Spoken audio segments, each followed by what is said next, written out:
Hey guys, welcome to this week's version of Thorough Thursday, and today we're going to be going over the 45-degree back extension. So let's get to it. So whenever we do this exercise, no matter what brand the machine is, you need to adjust the pad for your height.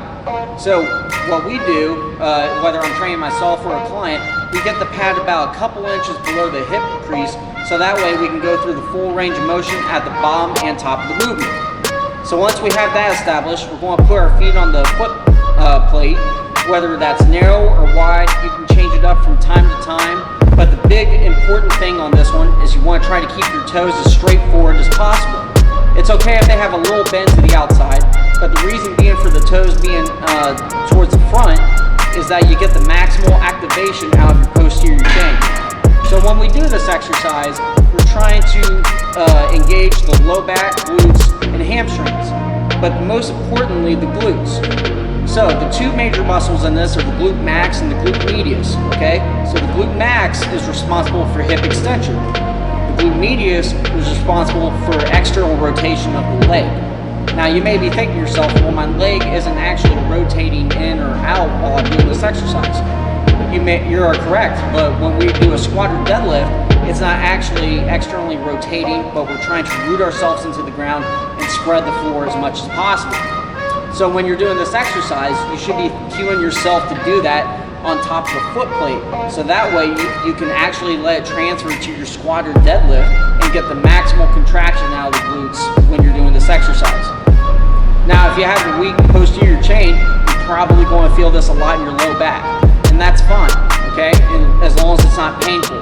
Now, it may be uncomfortable because when you do a lot of reps on this exercise, the low back will pool with a bunch of blood, and that blood will get trapped in there. So whenever you go to bend over and try to do something, it may feel really uncomfortable because that blood is trapped in there. Now, if you just rest for a few minutes and let the blood dissipate, it'll feel normal again. Now, some of you may be asking, I don't have a 45-degree back extension. What do I do? Well, I'm going to show you here with barbell and just a normal rack. Set it up a very similar way. You just set it up or down depending on your height, and then I'm using a pad here for the barbell, so it's a little bit easier on my thighs and hips. And then I place a box that's heavy enough to support my weight, so when I go to push on the back of the box, I can bend over and come back up without any problem. Now, if you're using this type of setup, in my personal preference, I wouldn't use any external weight because it can be very jarring, or you may fall out of the setup and cause some potential injury. So, some of you may be asking, now why would I do this exercise, the 45 degree versus a regular back extension? So both are great exercises for providing traction in the low back, but there's some key differences. So, whenever you do a 45 degree back extension, the maximum amount of tension is at the starting point of the movement. So as you go through the downward phase and upward phase of the 45-degree back extension, it may be easier for you to maintain tension within the posterior chain. So when you're getting a regular back extension, just getting set up in it can be a little bit more difficult, so that way you can't really keep the tension in that posterior chain. So once you start at the bottom, then you try to recruit that tension and come up towards the top. And then as you do more reps, you're trying to maintain that tension. Well, the 45-degree back extension is just a lot easier to set up.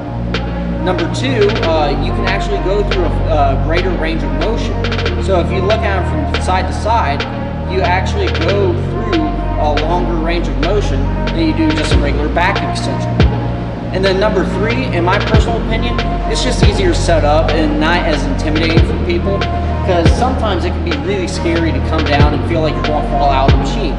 When you're in a 45-degree back extension, you're a 45-degree angle. So it's kind of closer to standing up, so you have a better awareness of where you are in space.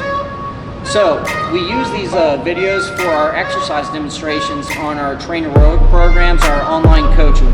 So if you feel you need some help with your strength training program, please contact us and let's see what we can do for you.